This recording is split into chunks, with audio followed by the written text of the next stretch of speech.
अगर आप भी अपनी जिंदगी को आसान बनाना चाहते हैं तो जल्दी से सब्सक्राइब कीजिए ब्रिज कन्या को। दोस्तों, चाहे कुछ भी हो जाए, ऐसी रोटी कभी भी मत खाना, नहीं तो अंजाम बुरा हो सकता है। ऐसी दिखने वाली रोटियां आपकी जान ले सकती है। ये रोटी नहीं, आपके लिए काल है काल। जानिए कैसे। नमस्कार दोस्तों, स्वागत है आप सभी का एक बार फिर से। दोस्तों, सच्ची श्रद्धा से कमेंट्स में जरूर लिखें हर हर महादेव। देवों के देव महादेव सदैव आप पर अपना आशीर्वाद बनाए रखें। दोस्तों, इस तरह की रोटी आपको कभी भी नहीं खानी चाहिए।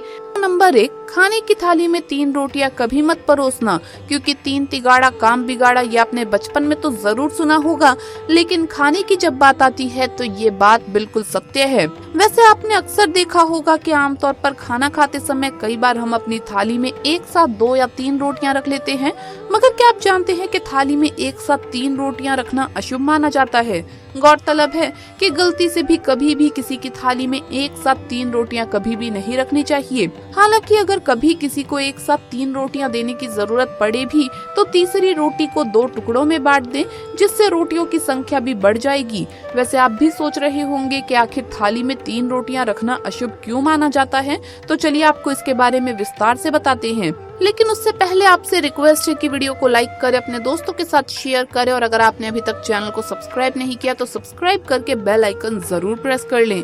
दोस्तों, दरअसल हिंदू मान्यताओं के अनुसार संख्या 3 को काफी अशुभ माना जाता है।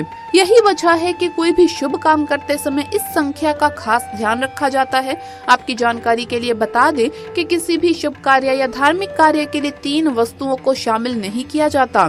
ऐसे में खाना परोसते समय भी इस नियम का पालन करना जरूरी है। इसके अलावा ऐसा माना जाता है कि 3 रोटियां किसी व्यक्ति की मृत्यु के बाद उसकी त्रयोदशी संस्कार से पहले निकाले जाने वाले भोजन में ली जाती है। यही वजह है कि किसी भी व्यक्ति की थाली में 3 रोटियां परोसना मृत्यु के भोजन के समान माना जाता है। इसके साथ ही 3 रोटियां खाने से व्यक्ति के मन में शत्रुता के भाव भी उत्पन्न होते हैं। दोस्तों, नंबर 2, बासी रोटी ऐसी कभी ना खाएं। दोस्तों, डॉक्टर्स की माने तो लंबे समय से रखी हुई बासी रोटी आपको नहीं खानी चाहिए। मिली जानकारी के अनुसार बासी रोटी खाने से कई लोगों की जान जा चुकी है। बासी रोटी को आप कभी भी खाएं तो सबसे पहले आप उसे चेक कर लें। चेक करते समय रोटी में अगर रेशे निकल रही है तो वो रोटी पूरी तरह से जहर बन चुकी है। ऐसी रोटी खाने पर आपकी जान तक भी जा सकती है। हमेशा याद रहे, बासी रोटी भले ही खाई जा सकती है, लेकिन बिना जांच परख कर बासी रोटी कभी मत खाना। दोस्तों, घर की साज सज्जा के दौरान हर हिस्से के वास्तु का भी ध्यान रखना चाहिए। वास्तु शास्त्र के अनुसार रसोई घर में कुछ चीजों को खत्म नहीं होने देना चाहिए। इनके खत्म होने से घर में नकारात्मकता आती है और धन व मान सम्मान की हानि होती है। नमक के बिना भोजन की कल्पना ही नहीं की जा सकती। नमक भोजन और रसोई घर की सबसे महत्वपूर्ण सामग्री है, लेकिन जब कभी घर में थोड़ा सा नमक बचता है तो हम सोचते हैं कोई बात नहीं, आज तो काम चल ही जाएगा। वास्तु शास्त्र के मुताबिक घर का पूरा नमक खत्म होने पर नकारात्मक ऊर्जा घर में प्रवेश करती है। इससे वास्तु दोष लगता है और घर में धन की समस्या आने लगती है। हल्दी के बिना खाने का रंग रूप नहीं आता। हल्दी शुभ कार्यों में भी इस्तेमाल की जाती है। वास्तु शास्त्र के मुताबिक घर में हल्दी खत्म होना बेहद अशुभ माना जाता है। इससे गुरु ग्रह का दोष लगता है। हल्दी खत्म होने पर शुभ कार्यों में दिक्कतें आने लगती है, इसीलिए पूरी तरह से खत्म होने से पहले ही हल्दी जरूर ले आइए। रसोई घर की सबसे महत्वपूर्ण चीज है आटा। आटे के बिना रोटी नहीं बनती और रोटी के बिना पेट भरना मुश्किल है। वास्तु शास्त्र में पूरी तरह से आटा खत्म होने को अशुभ माना गया है। घर में पूरी तरह से आटा खत्म होने पर मान सम्मान की हानि होती है। रसोई घर में चावल होना बेहद जरूरी है। कई लोगों को चावल इतने ज्यादा पसंद होते हैं कि ना मिलने पर खाना ही छोड़ देते हैं। इसके अलावा चावल का उपयोग पूजा पाठ में भी किया जाता है। वास्तु शास्त्र के अनुसार रसोई घर में चावल के पूरी तरह से खत्म होने पर शुक्र ग्रह का दोष लगता है। इससे घर में धन से जुड़ी समस्याएं आने लगती है। इसीलिए घर में पूरी तरह से चावल खत्म ना होने दें। गृहिणियां बिना स्नान किए ही रसोई घर में घुस जाती है, जिसे हिंदू रीति रिवाज के अनुसार काफी गलत माना गया है। आप ऐसा बिल्कुल भी ना करें, क्योंकि इससे मां अन्नपूर्णा नाराज होती है। घर का मेन गेट और किचन आमने सामने ना बनाएं, क्योंकि ये पाचन संबंधित बीमारियों को जन्म देने के साथ साथ रोग प्रतिरोधक क्षमता को भी कम करता है। श्री कृष्ण का माखन खाते हुए चित्र रसोई घर में लगाना बहुत ही शुभ होता है। जिस स्थान पर श्री कृष्ण का चित्र स्थापित हो, वहाँ सकारात्मक ऊर्जा का संचार होता है। सुबह की पहली रोटी गाय के लिए जरूर निकालें और अगर हो सके तो किसी गाय को खिलाकर ही आए, क्योंकि शास्त्रों के अनुसार गाय में सभी देवी देवता निवास करते हैं और सबसे पहले उन्हें खाना खिलाने से सभी देवी देवता खुश होते हैं। किचन में नल से पानी का टपकना आर्थिक क्षति का संकेत है। घर में किसी भी बर्तन से पानी रिस रहा हो तो उसे ठीक करवाएं। सप्ताह में एक बार किचन में समुद्री नमक से पोछा लगाने से घर में शांति रहती है, लेकिन गुरुवार के दिन घर में पोछा नहीं लगाना चाहिए।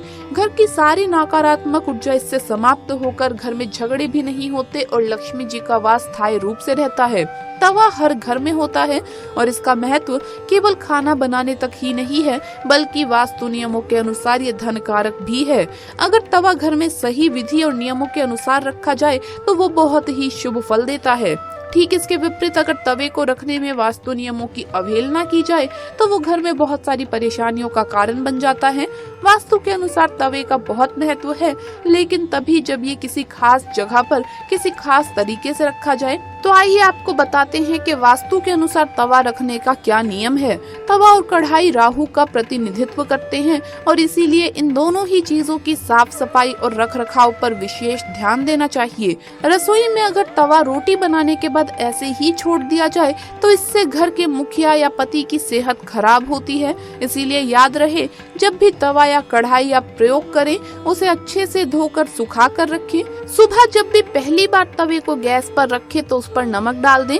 गर्म तवे पर नमक डालने से वास्तु दोष दूर होता है। नमक सादा होना चाहिए, उसमें मिर्च या हल्दी ना मिला हो। तवे पर बनने वाली सबसे पहली रोटी गाय के लिए बनाएं और आखिरी रोटी कुत्ते के लिए। ये नियम बना लें, पहली रोटी और आखिरी रोटी जानवर के लिए ही होनी चाहिए। इससे घर में विपदा नहीं आती, साथ ही घर की सारी नकारात्मक ऊर्जा समाप्त हो जाती है। घर में सुख समृद्धि का वास होता है। घर में जब तवे का उपयोग ना हो तब उसे ऐसे रखें कि सबकी नजर में ना आए, यानी कोई भी बाहर से आने वाले व्यक्ति की नजर सीधा तवे पर ना पड़े। तवे को साफ करके अंदर की ओर रखें। तवे या कढ़ाई को कभी भी उल्टा नहीं रखना चाहिए। उल्टा तवा रखने से घोर संकट और आर्थिक दिक्कत आती है। तवा और कढ़ाई जहां खाना बनता है उसके दाईं तरफ रखना चाहिए। तवे को कभी भी गैस के ऊपर रखकर नहीं छोड़ना चाहिए। चूल्हे पर काम खत्म होने के बाद तवा भी हटा दें। गर्म तवे पर कभी भी पानी न डालें, क्योंकि इससे निकलने वाली आवाज आपके जीवन में मुश्किलों का कारण बन सकती है। तवा हमेशा साफ और चमका कर रखें, क्योंकि ये आपकी किस्मत का प्रतिबिंब होता है। तवा जितना चमकेगा किस्मत भी उतनी निखरेगी। अगर घर में पति या बच्चे नशे की लत के शिकार हैं, तो इसका मतलब है कि घर में बर्तनों को रखने का तरीका सही नहीं है। राहु के बुरे प्रकोप के कारण ऐसा होता है। रात में कभी भी तवा गंदा न रहने दे, उसे धोकर ही रखें। रात में तवा और कढ़ाई कभी भी गंदे ना छोड़े। इसके अलावा इस बात का भी ध्यान रखें कि रसोई घर में चाकू छुरी जैसी धारदार चीजें ज्यादा नहीं होनी चाहिए, यानी एक या दो जो भी आप इस्तेमाल करते हैं उससे ज्यादा धारदार चीजें आपको रसोई घर में नहीं रखनी चाहिए। जो चाकू छुरी इस्तेमाल में नहीं है उन्हें अपनी रसोई घर से बाहर कर दें। तो दोस्तों, आपको ये वीडियो कैसा लगा हमें कमेंट्स में जरूर बताएं। इस वीडियो को लाइक करें, अपने दोस्तों के साथ शेयर करें और अगर आपने अभी तक चैनल को सब्सक्राइब नहीं किया है तो सब्सक्राइब करके बेल आइकन जरूर प्रेस कर ले। जल्द मुलाकात होगी अगली वीडियो में। हर हर महादेव, जय महाकाल।